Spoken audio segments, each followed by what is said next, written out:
Of course, it's never been done before to get a JDM swap K20 Type R motor into a Honda Accord CP2. Nobody's done it in the world.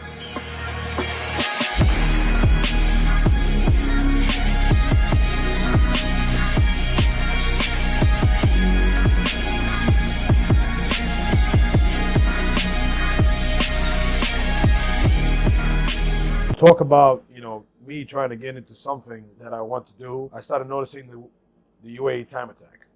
So back in 2011, because in 2010 actually, that's where my motors kind of fried up on the Accord, and then after that we decided to go with the K28. I found actually in Alawiyah, I was going with a friend of mine called Salim Tabi. I'll never forget this guy, man. If it wasn't for him, I wouldn't have seen this guy. So my plan was to get either a K24A2 motor from a TSX in the States or a K28. And luckily, we went into Alawiyah, the Japanese export section and stuff. Went through there, drove in, and literally like the third exit on the right, I noticed the back end of something. So I just started screaming in the car. I was like, yo, Salim, stop the car, stop the guy. He freaking stops the car. Because he was actually looking for a right-hand drive Jazz to put a K28 swap in it and race it in the touring car. That was his passion as well. So I told him, stop, man, I saw something. So he reverses back up, we take the right, and guess what we see? A CO7 UR. But the funny thing was, it had Acura TSX badges all around the car. I said, what the hell's going on, man? I look at the wheels, the Honda wheels, but the front bumper, rear end, all Acura TSX. You're like, what? This is confusing. And then you look at the steerings, right-hand drive. We all know Acura's from the States. It's all left-hand drive. So I'm like, man, there's got to be something, man. So we went upside, we went inside, and there's, the guys who work there and stuff. We spoke to him. We're like, yo, Baijan, get us the key for the car. So he goes, he gives us the key. I open the door, and I was like, oh my God. I saw the car seats that the CO7 UR comes in. And of course, the famous 9,000 RPM tack in red. I was like, damn, man.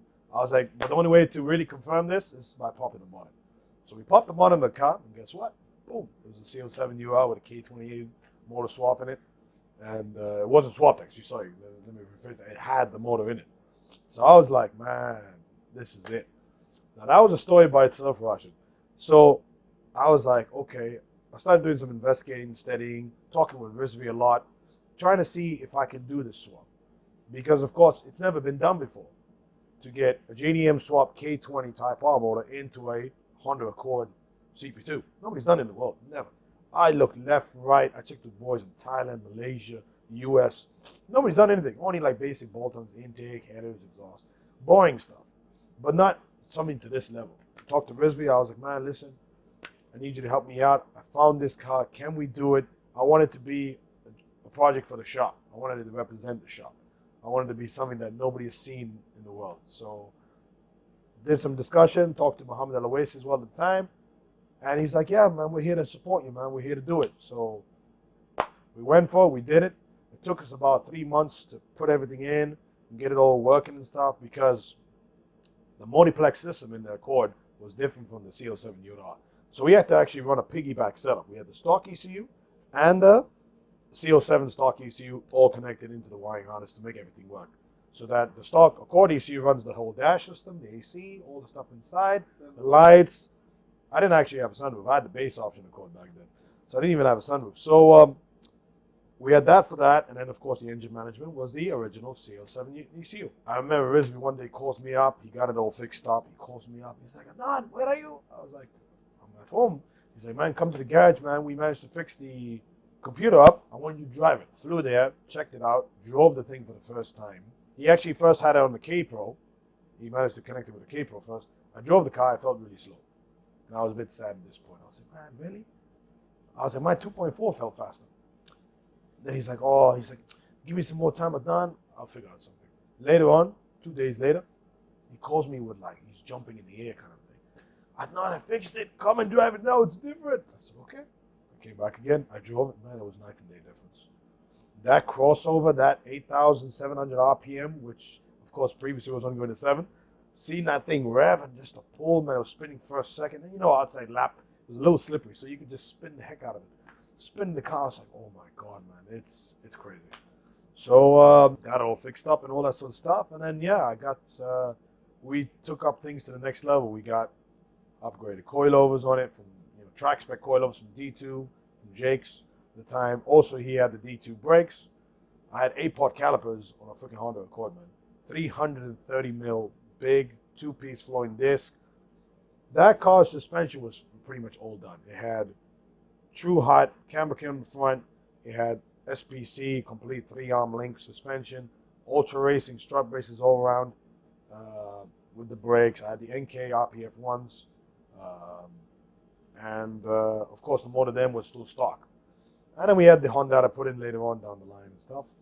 Yeah, so down the line, we put on the Honda K Pro, had it tuned and stuff just to get that little extra power and stuff. And again, I went back into going on the Autodrome and kept racing and racing and racing. Then I had the car retuned by some other guy just to try and get a little bit more power out of it. And sadly enough, we messed up the motor on the K28 after like a year or so putting it in. That was a bit of a heartbreak. I was just like, man. Went back to lap. I was like, man, Rizvi, this is what happened. We leaned out. It ran too lean, the car. And it was funny enough because I couldn't even catch a stock FN2 Type R on the straight. Taking his wind, I couldn't even pass him. Pretty much after that, we took it down the lap. We opened up the engine. We found out, it ran too lean, melted the corners of the pistons, got crystallized, and it just mucked it up. So we had to rebuild the motor. So I was like, man, if I'm going to rebuild it right. So lap being experienced with these K20 engines, we went with oversized pistons. So we went 86.5 pistons, OEM. We went Cosworth bearings on the bottom end. We went Brian Crow Stage 2 cams, ported the head, hand ported by Lap 7. Valve train, all was Brian Crower. Skunk tooth throttle body. I went up with a Toyota 421 header on it, 3-inch exhaust. We did the works on the engine. Got that done, everything, built it. It's pretty decent, but still, it didn't feel its full potential. Like something was locked out of it. So kept driving on the circuit, whatever, had my fun, practicing, whatever, and doing these UA time attacks. Won couple of sessions, came first place, second place, a couple of times. And my goal was to be the fastest sub 2-liter category car out there at the time. And I was aiming for that. And later on down the line, we had a famous tuner coming from the States called Alfredo Morales. And he actually hooked it up and he worked his magic, and we managed to make 249 wheel horsepower out of that K20 motor. He really worked some magic, and the car really opened up. Then the car started to do its magic. Even also in the car, I had these Sparkle race seats in it and all that stuff, Takata harnesses and all that. The car was literally a sleeper, man. It looked stock from outside. It had Evo 10 BBS later on. I went wider because I actually had a crash on it and broke the wheels and stuff. And we went wider wheels and tires, so we had 245s on it all around, running on the NT05 needles. And we started really kicking butt in time attack. Back to the story of, since the last engine blew up on the car, I was in a time of my life that I couldn't afford to rebuild this car anymore. I put so much money into it that I couldn't really resurrect it. So the car was literally parked for 1 year, collecting dust at my friend's garage down in Jebelati called 2NR. 2NR Works, or Tuner Works. And there was a guy there that used to work with Lap named Ronald. He was there as well. So the car was parked there for 1 year. I couldn't afford it. Luckily, a friend came through, my friend Omer, helped me out a bit. We put the car back to stock, and I was trying to sell it. This car story ended up, literally me being the first owner and also me being the last owner. Now, what do I mean by that is that when we put the car back to stock, I took it once to Abu Dhabi because we put a stock engine back in, put everything back in, got everything plumbed, all back to original. After that, pretty much had the car stock. One Saturday, drove it down to Abu Dhabi where I used to work. Because after I left EMO, I actually went back into cars. So I was in a used car showroom for 8 years. So I was shifted home. We had opened a showroom up in Abu Dhabi, so I was working there. So I used to do back and forth. So one fine day, I was like, let me take the car up to Abu Dhabi, take it for a drive, see if everything is fine so that when I sell the car off to somebody, there's not going to be any problems. I don't like bad karma, you know what I mean? Like, if you give something and you be honest with things, it comes back to you in some sort of way. So got that done, drove it up there. As I was driving back, this was during Ramadan back, driving back from Abu Dhabi, driving down, and was on the, on the fast lane, 140 cruise control, making sure everything is working. Just driving peacefully. I had my seatbelt on, everything, of course. Driving safe, in the speed limits, of course. And all of a sudden, in the distance, there was an old E36 325 BMW four-door. All right? The guy was on the third track. I'm on the first track. I'm coming down, doing my thing. And all of a sudden, this guy, you see him going 90 degrees on the highway, like horizontal. I said, oh my God, man. Literally had to accelerate to overtake him on the hard shoulder, and he hit the back of the door. The car went up in the air, like it got kicked from behind. It went airborne like that, hit the barriers. My back wheel flew to the front, like it went past my car. It was a disaster, man. Like the car, like it got destroyed completely. I will show you some pictures later on. I've got it. I still got it, man. The whole back end got destroyed and stuff. And the thing was, I didn't have insurance or registration for the car because I couldn't afford to renew it and stuff. I was like, man, this is terrible.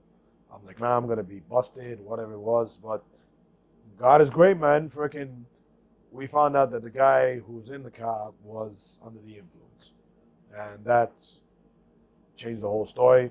So, and there was also another car behind me in a Camry. He also bashed him as well. So it was like a 3-car hit. It was a disaster, man. Like, luckily, nobody got seriously injured. Everybody was fine. The only thing was the guy in the BMW was in coma for 3 days. So after all that, he woke up, whatever. They gave him the blame, of course, because he was under the influence, which you should not do, guys. Please don't. It's a risky thing to do, man. Always take an Uber or something, man. And yeah, so pretty much police called me up one day from Abu Dhabi. They're like, come take your police report. You got it? Drove there. And the guy's like, yeah, it's not your fault. It's fine. You can go get your money for it. So I was trying to sell the thing. And subhanAllah, I just got straight insurance money that I really, close to what I wanted to get. I was trying to sell it for 25 and I got it for 20. I got 20. So I was like, I'm done.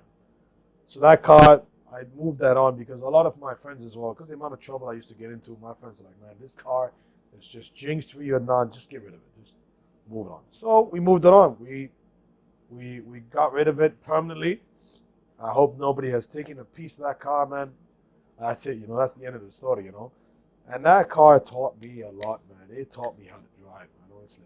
I thank that car for a lot of things. It taught me about all the whole K-series swapping stuff and all that. I learned a lot from that. My level of development of understanding tuning was taught through that car. Then, of course, we kept going after that. Now, for a good 2-3 years, man, I was out of the scene. Like, yeah, man, I mean, asking me about missing the car? Of course, man. Everybody, I mean, till day, a bunch of my friends, they would say to me, man, that thing was something special, man. It was really something special to me, man. As I said, it taught me a lot of knowledge. It made me understand a lot of fundamentals of a lot of things, especially track racing. It taught me a lot. It taught me about understanding what advantages of wheelbase does. Tire width, brakes, handling, alignments, cooling, all that stuff, gauges in the car, certain important gauges. What do you need?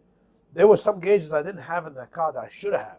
And it maybe would have saved my motor. My motor would have still been all right, but I didn't have it because, again, you didn't really thought of these things back then, until you experience them, you learn and so on and so forth, and then you get back to it,